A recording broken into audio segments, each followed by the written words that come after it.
तो मेरे छोटे भाइयों और बहनों, स्वागत है आपके अपने चैनल वेदांतु में। होप कर रहा हूं कि आप जहां कहीं भी हो एकदम स्वस्थ हो, मजे में हो और पढ़ाई कर रहे हो। आज हम आप लोगों के लिए फिर से लेके आए हैं अपने हिंदी बुक क्लास 8 की मल्हार बुक का नाम क्या है? मल्हार। Chapter number 9। ये चैप्टर नंबर 9 जो है वो पोयम है आपका, कविता जो गिरजा कुमार माथुर जी ने लिखी हुई है। शीर्षक है आदमी का अनुपात। ये शीर्षक से यही पता चल जाता है कि ये बताने की कोशिश कर रहे हैं कि आदमी कितना अदना सा है, छोटा सा है। ये ब्रह्मांड का एक छोटा सा पार्ट आदमी है और ये बात उसको पता है, फिर भी कितना उसके मन में ये अहंकार है कि मैं सबसे बड़ा हूं। यही पूरे पोयम का केंद्र बिंदु है। और आप जब पोयम पढ़ोगे, जब ये कविता देखोगे, इसके पंक्तियां पढ़ोगे, तो आपको पता चल जाएगा कि ये यही बताने की कोशिश कर रहे हैं कि छोटा सा एक पार्ट है इंसान। छोटा सा पार्ट होते हुए भी उसको कितना अहंकार है कि मैं सबका स्वामी हूं। ये कितना अहंकार है कि मैं सबसे बड़ा हूं। ईर्ष्या भरी हुई है, दूसरे को खुश देख के भी उसके प्रति उसको ईर्ष्या है, जलन है। तो यही सब हम जानेंगे कि एक सिंपल मैं आपको बता दूं कि इंसान जो है, इसमें औकात दिखाने की कोशिश की जाएगी। इंसान प्रपोर्शन वाइज कितना छोटा सा पार्ट है पूरे यूनिवर्स का, ये इसमें बताया जाएगा। तो चलिए देखते हैं, पंक्तियों को पढ़ते हैं। दो व्यक्ति कमरे में, कमरे से छोटे। दो व्यक्ति कमरे में, कमरे से छोटे।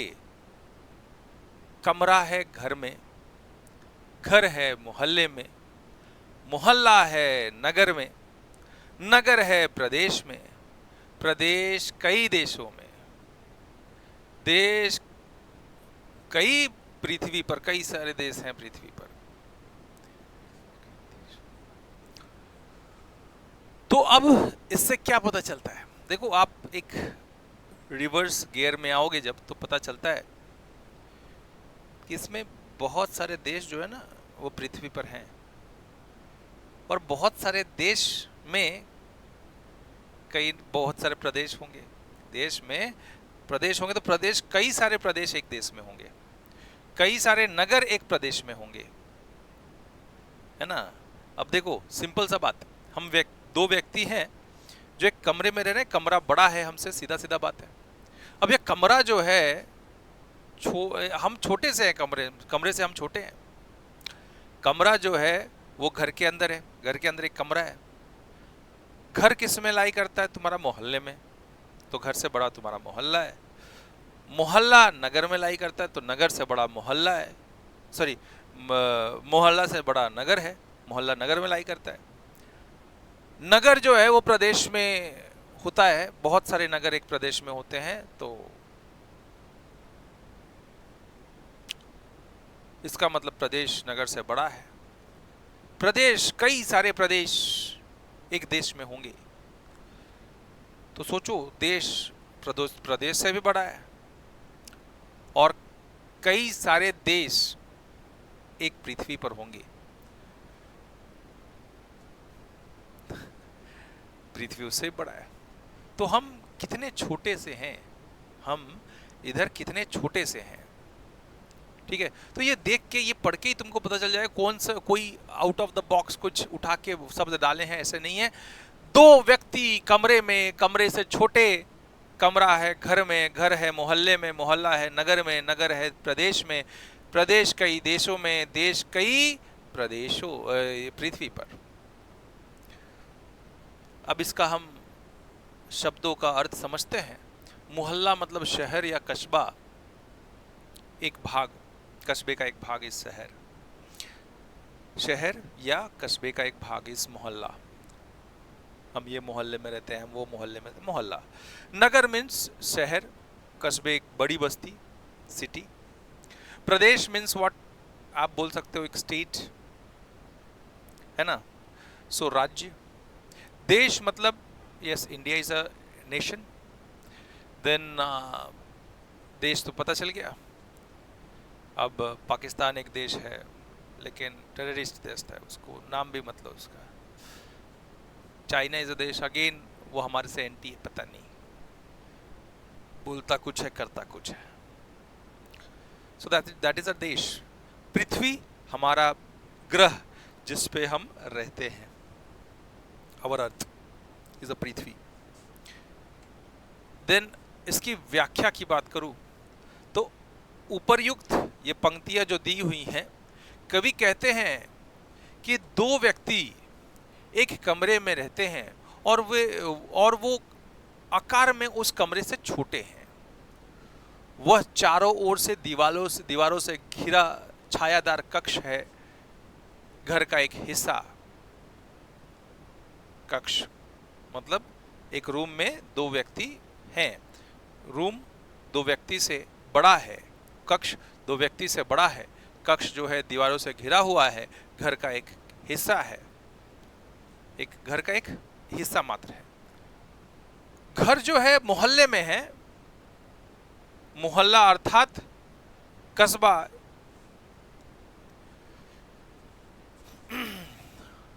एक भाग।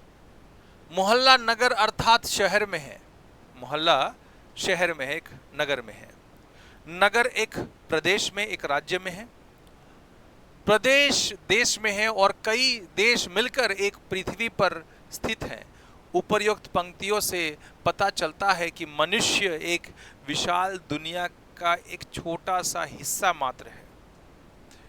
ये पंक्तियों से, ये लाइन से इतना सब कुछ पढ़ा तो हमको ये बात पता चली कि इंसान जो है कितना छोटा सा, कितना अदना सा एक चीज है इसमें का, एक पृथ्वी का कितना छोटा सा चीज है, पृथ्वी तक आए हैं। ठीक है,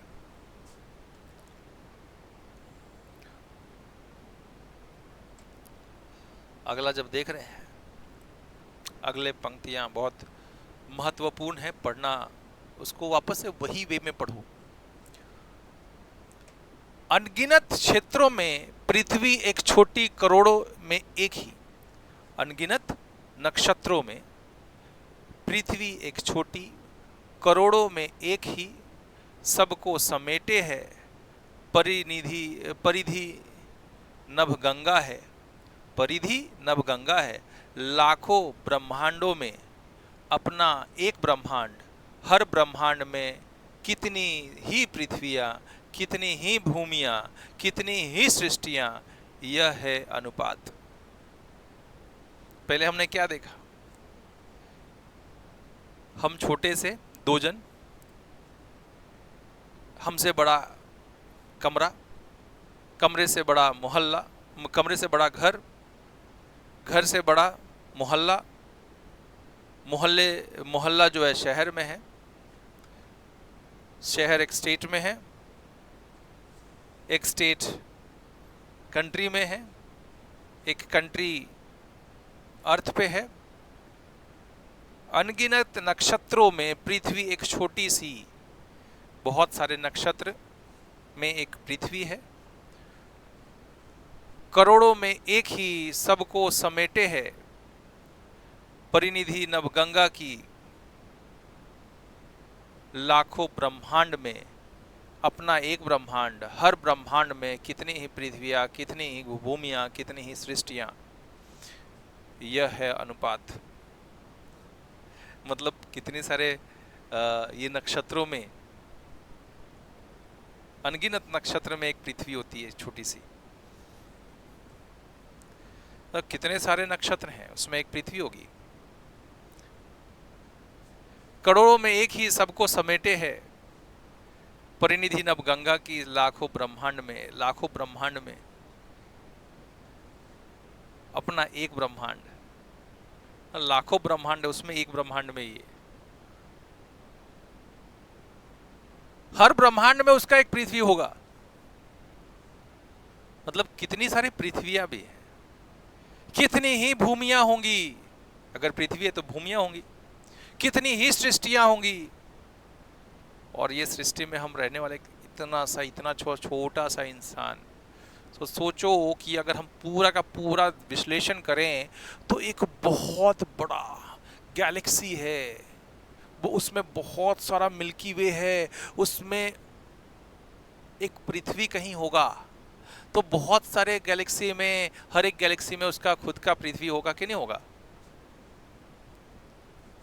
तो इतने बड़े ब्रह्मांड में हम क्या है, इतनों से छोटे से हम इतने छोटे से लोग हैं, तो हमारा अनुपात क्या है, कुछ भी नहीं, नेग्लिजिबल, हम बहुत छोटे से व्यक्ति हैं।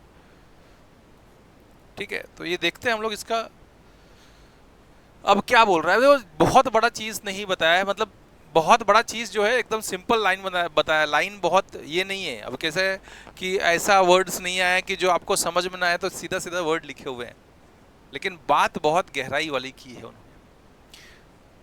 अब अगर मैं इसके आगे देखूं तो इसका कुछ मीनिंग, अनगिनत मतलब जिसकी गिनती ना हो, नक्षत्र, आकाश में चमकने वाले तारे या तारामंडल, नक्षत्र मीन्स तारामंडल, करोड़ों मीन्स 100 लाख की संख्या, करोड़ मतलब 1 करोड़, करोड़ों। फिर उसके बाद में समेटना मतलब इकट्ठा करना, परिधि मतलब बाहरी सीमा, बाउंड्री, गोल घेरा, वृत्त की रेखा, नभ मतलब आकाश, गगन, अंबर। उसके बाद गंगा भारत माता की जो नदी है, माँ गंगा, कविता में इसका उपयोग विशालता और सीमा के अर्थ में हुआ है। लाख मीन्स 1000 का 100 गुना। ब्रह्मांड यानी कि जिसमें कई आकाश गंगाएं, ब्रह्मांड मीन्स जिसमें बहुत सारे मिल्की वे हैं, यूनिवर्स इस ब्रह्मांड, और ग्रह शामिल हैं या संपूर्ण सृष्टि मतलब जगत, विश्व, संसार। अनुपात मतलब बहुत रेशो से अनुपात, तुलना, उसके तुलना में ऐसा। उपर्युक्त पंक्तियों के में कवि बताते हैं कि आकाश में चमकने वाले अनगिनत तारों और ग्रहों में हमारी पृथ्वी बहुत छोटी सी है। ये जो बाहर तुमको तारा दिखता है रात को, वो हमसे बहुत दूर है, इसलिए छोटा सा दिखता है। लेकिन जो अनगिनत तारे हैं जिसको हम काउंट नहीं कर सकते, उससे हमारी पृथ्वी बहुत छोटी सी है। परंतु उन करोड़ों तारों और ग्रहों में केवल पृथ्वी ही एक ऐसी ग्रह है जो सभी प्राणियों को अपने अंदर समेटे हुए है। एक पृथ्वी ऐसी, एक ही पृथ्वी है हमारी। और देखो होगा बाहर बहुत होगा, हमको पता नहीं, अभी फिलहाल हमने उसको डिस्कवर किया नहीं, डिस्कवर हुआ नहीं हमारे से। इतना बड़ा ब्रह्मांड है, इतना बड़ा यूनिवर्स है, इतना आसान थोड़े है इसको एक्सप्लोर करना। खोज चल रहा है ना, देखा जा रहा है कि भैया और कहीं जिंदगी है कि नहीं है। लेकिन फिलहाल तो हम ऐसा बोल सकते हैं, अनगिनत तारों और ग्रहों में पृथ्वी ही हमारी एक ऐसी छोटी सी है जिसमें करोड़ों सभी प्राणियों और मतलब जीव, जितने भी जीव हैं वो इधर पृथ्वी पर हैं। तो पंक्तियों में कवि बताते हैं कि आकाश में चमकने वाले अनगिनत तारों और ग्रहों में हमारी पृथ्वी बहुत छोटी सी है, परंतु उन करोड़ों तारों और ग्रहों में केवल पृथ्वी ही एक ऐसी ग्रह है जो सभी प्राणियों को अपने अंदर समेटे हुए है। यह पृथ्वी अंतरिक्ष में स्थित आकाश गंगा, नभ गंगा में गोल घेरे का हिस्सा है, जिसमें अनगिनत तारे व ग्रह हैं। इसके अलावा अंतरिक्ष में लाखों ब्रह्मांड हैं और ब्रह्मांड की अपनी पृथ्वियां, भूमियां और सृष्टियां हैं। यह अनुपात है जो दिखाता है कि मनुष्य और उसकी पृथ्वी इस ब्रह्मांड की विशालता के समक्ष कितनी छोटी सी है। इससे क्या पता चलता है? इतना बड़ा यूनिवर्स, उस बहुत सारे milky way in the universe, इतना बड़ा ब्रह्मांड, इतना बड़ा ब्रह्मांड, उसमें इतनू सा पृथ्वी, उसमें रहने वाले हम कितने छोटे से हैं। तो इस ब्रह्मांड की विशालता के समक्ष हम कुछ भी नहीं है, हम बहुत छोटे से हैं। आदमी का विराट से, इस पर भी आदमी का विराट से इस पर भी आदमी ईर्ष्या, अहं, स्वार्थ, घृणा, अविश्वास, संख्या की दीवारें उठाता है, अपने को दूजे से का स्वामी बताता है, देशों की कौन कहे, एक कमरे में दो दुनिया रचाता है।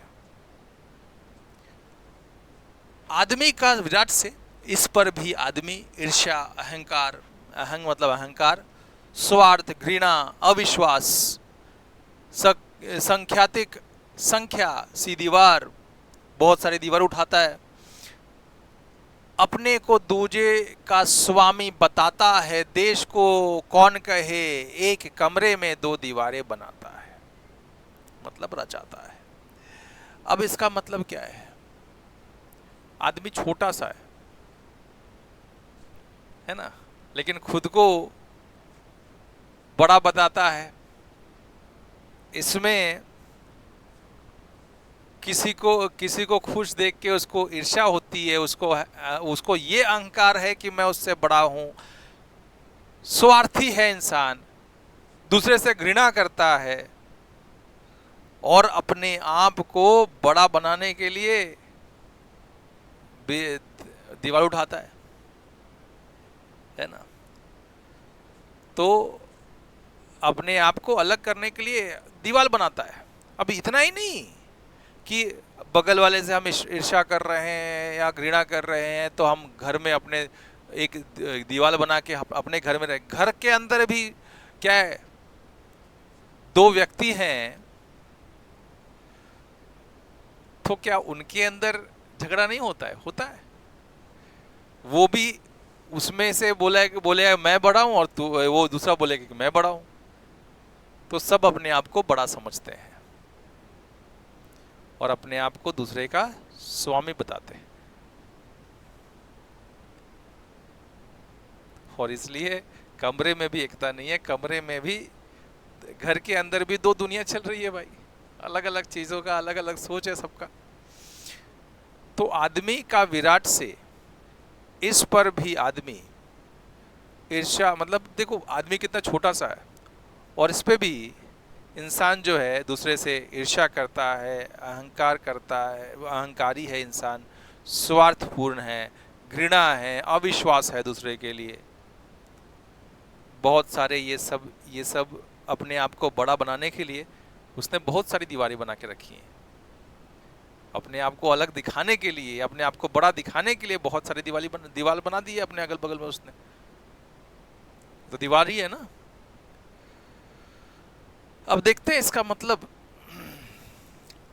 विराट बहुत बड़ा या विशाल, ईर्ष्या मतलब द्वेष, दूसरों की उपलब्धियों या खुशियों से जलन, अहंकार, मतलब अहंकार, गर्व, घमंड, अकड़, स्वार्थ मतलब वह सोच जो केवल अपने हित के लिए हो, घृणा मतलब नफरत या घिन, अविश्वास भरोसे का अभाव, शंका आदेश, संख्यातिक मतलब बहुत, अनगिनत, असंख्य। इसका मतलब शंख मतलब समुद्र में उत्पन्न एक जंतु, कविता में एक प्रकार का समुद्र शंख जो दीवार के रूप में इस्तेमाल किया गया है। दूजे मतलब दूसरा, रचता है मतलब बनाता है। उपर्युक्त पंक्तियों में कवि कहते हैं कि यह ब्रह्मांड मनुष्यों से बहुत विशाल है। यह ब्रह्मांड जो है मनुष्य से बहुत बड़ा है। इतने विशाल ब्रह्मांड में छोटा सा होने के बावजूद मनुष्य के भीतर दूसरों के उपलब्धियों या खुशियों से जलन, अहंकार, स्वार्थ, नफरत और अविश्वास का संदेह भरे हुए होते हैं। तो दूसरे को देख के दूसरा खुशी है, उसने कुछ अच्छा किया है अपने जिंदगी में, तो उसके लिए एक दूसरे को क्या होगी, जलन होगी। इतना छोटा सा होने के बावजूद भी मनुष्य को मनुष्य के लिए जो अच्छा काम किया है, जो कुछ उपलब्धि पाया है, उसको देखकर एक को जलन होगी, अहंकार होगा, स्वार्थ होगा, नफरत होगा, विश्वास होगा। यह संदेश भरे हुए होते हैं। वह अपने चारों ओर परत दर परत, अपने चारों ओर परत दर परत दीवार खड़ा करता जाता है, मानो वह अपने आप को दूसरों से अलग बताता है और अपने आप को दूसरों से बड़ा बताता है। वह मतलब मानता है, बताता क्या, मानता है सीधा सीधा। वह खुद को दूसरों का मालिक समझता है। देशों के बीच तो दूरी सभी समझते ही हैं, पर एक छोटे से कमरे, देखो देश देश में लड़ाई तो चल ही रहा है, तो चलो देश देश के में दूरी है ही, लेकिन एक छोटे से कमरे में रहने वाला दो मनुष्य भी अपनी अलग दुनिया बना लेता है।